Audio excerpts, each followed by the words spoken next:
Hello again, everyone. This is Randy, your sewing machine man. We're looking at a Pfaff 362 from about 50 years ago. This was probably one of the very first Pfaffs I ever got to service and work on and sell. What an excellent machine, back when they were all made to a higher standard. If you can find one of these. And this one I'm servicing it for the original owner who bought it back in about 1973, something like that, 74. But a very, very nice machine. She's taken real good care of it. It looks like it just came out of the box. If you can find something like this, expect to pay a pretty good bit for them. I see them going online $500 and up.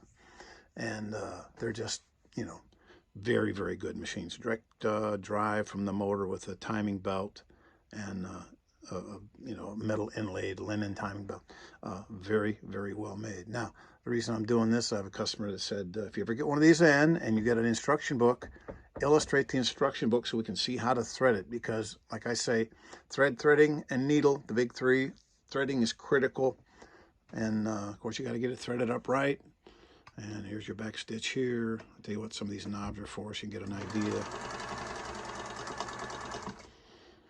Nice little machine. This is going to be your stitch width. This is going to be your stitch length. This is going to be your reverse, of course. That'll be your 3-needle position. Always do everything with the needle up. Watch the needle go left, center, and right. And of course, you'll turn this to get your width and turn this to get your length. And threading this thing, let's get to that. If you can find a book on these, maybe you can get one downloaded, you get the original, that'd be good. This says, I know, 262, but it's identical threading.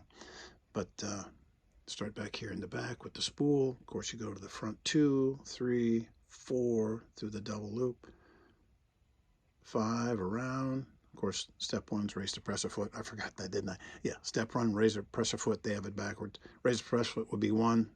This will be 2, 3, 4, 5. Make it confusing as I can. Always raise your presser foot first. Spread the disc apart. Then 6 would be, make sure you pick up the spring over here. 6, all the way around. 7, right to left through the take-up lever. And then 8, 9, 10. You have thread guides, a lot of thread guides. And then, of course, you always lower the foot, lower the lever in the back. You know, if you got it up to thread it, you lower it. And you pull down right along in here, anywhere's in there when it's on the left-hand side of the tension. And make sure you feel that resistance, like somebody has a hold of it and won't let go. That's how you know it's going to make a beautiful stitch, like this one does. She's going to sew on some heavy stuff with it. It'll do that all day long. Has a flat bed. If you want to make it a free arm, you just pull it out. It swings down, goes underneath. The bobbin hangs out down under here. It's a front load. It's not a 15 class. It's a Pfaff. But if you buy one of these, make sure it has the bobbin case. The bobbin cases are very pricey. You can get them, but they're not cheap. So always check, make sure there's a bobbin case in there. Make sure it's all there. Make sure nothing's broken.